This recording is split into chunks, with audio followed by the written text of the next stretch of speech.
like a definition, what you're going to find is that once you go into the definitions, it's a very visual book. I wonder if he scored. So I'm just going through the book.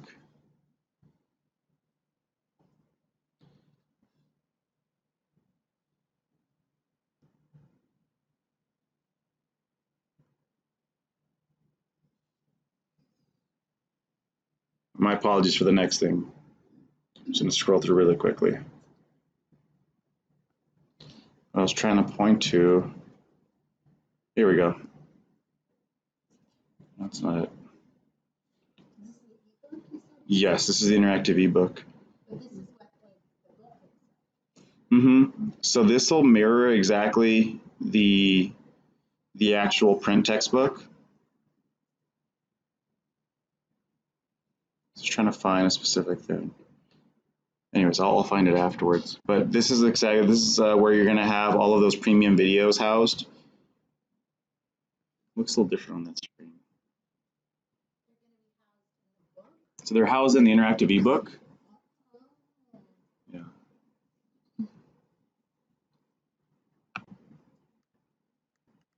This might be a little loud.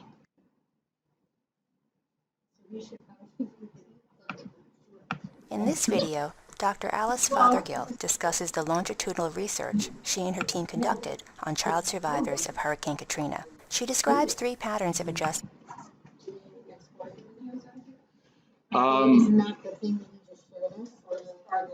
So they're linked out, they're hyperlinked out, and what we've done is that we've created assessments tied to them. So that's been the big thing. We've updated the assessments, for example. So let me go, for example, I want to, so I'll go to chapter 3. And if I wanted to assign a quiz that keeps the students accountable for actually watching the video, because a lot of times if you assign a video, it's kind of a 50-50 split if they'll actually watch the video, and that can be a little disheartening at times, but also they come unprepared, especially if you're ready to have a discussion about the video. So what we've done is if you go to that plus symbol, under add, you would go to quiz. Why do I want to go to quiz? Because we have created a lot of assessments that you can directly assign to your students, and it's going to, they'll feed directly to your gradebook. So the different assessment types range from, oh, I'll move that here. There we go. We have a couple of different types. So we're going to have this case moment assessments, which are based on the case videos, case study videos. The pre and the post test, those are going to be those like true, false, multiple choice, like short quizzes. They're different questions altogether than the chapter testing. So they're entirely different questions. So you can assign these questions, and you're going to know that while they're on the same topic, they will not be the same questions as the chapter test. And that's, I think, really helpful to know that you can assign these as like reading assessments. One of the big success tools that we've had with like the pre-tests is assigning those pre-tests, say before lecture. So let's say you're going to teach chapter 3 next Tuesday. So at 10 o'clock, you might want to make this chapter 3 quiz due at 9 a.m. on that Tuesday. So they would have had to have read and have taken this assessment prior to coming to class. The value there is that now they have to read, they're going to be assessed, and then instead of just having to rehash the materials, they come more prepared and ready to have a very, a more lively discussion regarding that content area. So where instructors have been doing that regularly, we have found that engagement and also like especially when it comes like to writing assignments, like they have been higher quality because it really holds them more accountable for having read the chapter. So it's an interesting way of doing it. We just put them in there. If you want to use them or not, it's entirely up to you. We know that you're the experts. Our goal here is just to give you really cool content that you can pull from. So you're saying you would use the pre-test when I never used the pre-test, I used the post-test for the first semester. You would do the pre-test in between. Oh, see, I was thinking like pre. That's what I would like. Yeah, so it can be pre. So say, for example, say Byron's my instructor and he's making, so tomorrow morning on Friday or Friday at noon I have class. So he would assign a pre-test before class. That way I take that quiz. I would have had to have read, taken the quiz. So then when I finally come into lecture, I'm like, okay, I read, I had the quiz. Now I'm ready to, he's going to go over stuff that maybe I'm already familiar with, but it kind of flips the classroom just a little bit. And then the post-test can be something like, okay, now you've read, you've taken a quiz, you've gone to lecture, you maybe had a couple, like maybe had like a week-long discussion, then you can have the post-test as like a summary quiz, just kind of more like a summative assessment.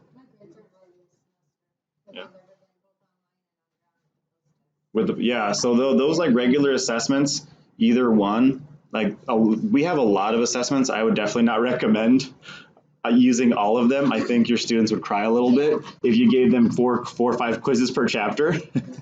So if you pick one of them, yeah, the pre or the post tests are usually my personal favorites because they've shown a lot of great improvement in students, but then also like the premium video quiz. So I'll pull up chapter 2's premium video quiz. And it's not assigned right now because it has that little circle with a line through it. Well, let's go ahead and preview it so that way we have a better idea of what we have available. I'm gonna go to preview. We try to vary them, so most of them are going to be multiple choice true false. You might see an essay question in here, so I would just make sure you look through the questions. Anything you don't want, any of the questions you don't want, you can remove. Usually, if you'll notice, it says video activity 2.1. Then it'll say video activity 2.1 also. So we generally have 2 questions per video. You may only want to assign 1 just to make sure that students are actually watching the video. So this one says, click on the above link to access the interactive ebook. Once you've signed in, scroll to page 55. This hyperlink is designed to go directly to that page, but lets me know that I need to watch the video. Once I finish, I can come back and finish that specific quiz question. So I click on that hyperlink. It takes me directly to that video.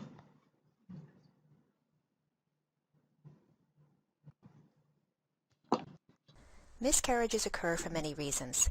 In this video, Melody and Mark explain how they learned that their multiple miscarriages were the result of a genetic disorder. So we had 3 pregnancies before we had success with Ella, and one of those was very difficult. It was it lasted to almost 6 months or so, 5 months and something. Late term. Yeah, it was late term, and we were pretty devastated by the miscarriage that happened there. And before Ella, we wanted to determine what was going on, why we were having so much bad luck on us, and so we got some genetic testing done. And it turned out, even though we should have gotten genetic testing done much earlier, but I for whatever reason, didn't think it was related to that. I thought it was related to something else. And it turned out it was on my side, and I'm going to try to remember what it was called. I think it's Robertsonian translocation. That's my recollection of what it was called. And so it's, all genetic problems are rare, but it's one of the more common of the rare problems. And if you have a successful pregnancy, it has really no issues for the child other than you could pass it on. But it can cause miscarriages in 2 out of every 3 tries, roughly. So that answered what was going on, and I was pretty happy to find out what it was, to identify finally what the issue was. And it wasn't, because when it happens, you think, is it something we're eating? Is it something we're doing wrong? Is it a lifestyle issue? Something environmental. Yeah, and just knowing what it was, and it was really just sort of the roll of the dice, made us feel better. I think going to the genetic counselor, we were kind of, well, this might be our last try, because with every loss, it sets you back, and it's no matter if it's a brief pregnancy or if it was the long-term kind of, it's devastating to have to go through that. So it was really a genetics counselor that kind of like gave us hope and said, no, keep trying. And so we didn't really have to do any fertility treatments. So most of these videos are going to be usually 5 minutes or a little bit less. Some of them we try to cut down to like about 2 minutes if possible. These videos, these are only available through Sage. These are videos that we've had to like pay to commission. That's why we started putting them in the interactive ebook, because people were copying them and pasting them everywhere else. And we're like, hey, what's going on? So we've invested a lot of our resources into creating high quality, accessibility compliant video. So we want to make sure that these are available to your students without being altered. These are the ones that if your student did need a transcript, we can absolutely get one for them. And these are all real people, most of them located, most of them are obviously in the US, but a lot of them are actually located in California too. So some of these are actually Sage employees as well, kind of talking about some of their experiences, which is kind of fun. So yeah, these are just some of the video types. Yes.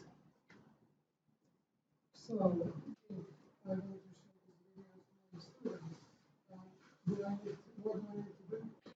So if you wanted to show one of these videos, that's a great question. If you wanted to show one of these videos inside of one of your classes, what I would recommend is if you have, let me go back to my homepage. Let's say if I wanted to show a specific video, I can go to list of the premium videos and say if you already use like the media guide, it lets me know where I can go to. Let's say I want to go and watch one. See.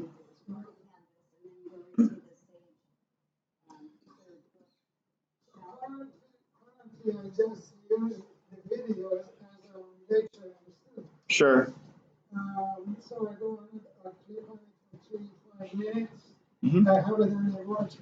Right. Are you trying to say that from now on we cannot use that feature because of what's going on? Right. So now we have them directly through the interactive ebook. Okay. The reason why we've done that is that it creates a central location for an accessibility compliant experience. The reason why that's important, there's a lot of reasons why we put them behind the interactive ebook. Our partner VitalSource is the most accessibility compliant ebook vendor in the market. They'll work with e-readers. They work really well with Braille tablets. So if someone's completely blind, they can use those. So we've really done this to make sure that we have a fully immersive experience that will meet that accessibility standard. So that way students aren't at a disadvantage.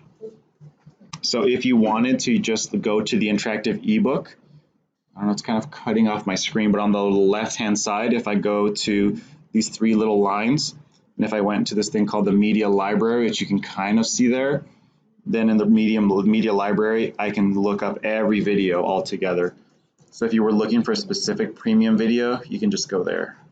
And this is where you can access every premium video. So let's say, let me see,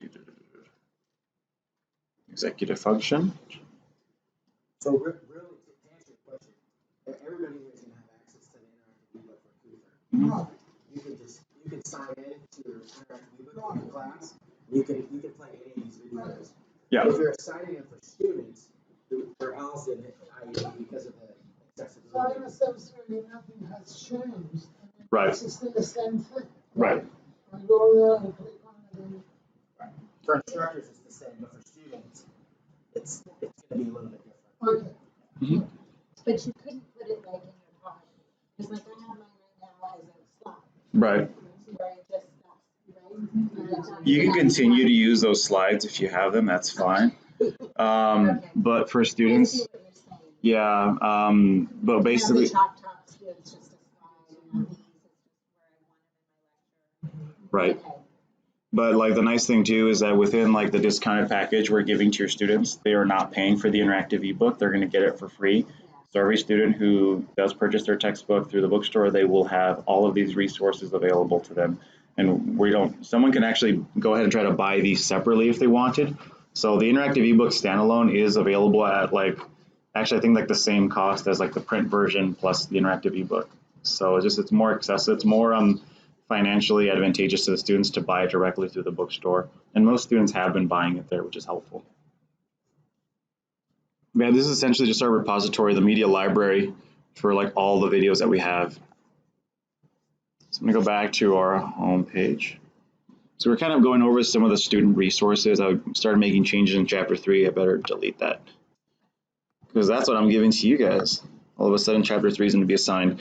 So you have a lot of assessments available to you. If there's a lot of things here that you just don't want at any point, if you're like, you know what, I don't want web exercises, I don't want journal articles, you click on those 3 dots there.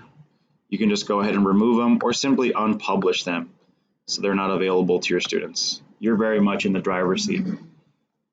In regards to creating an assessment, one of the cool things that we have is that we've actually changed the way that we have done our assessments. We actually went with like a really great company. It was way more expensive but the questions are a lot better.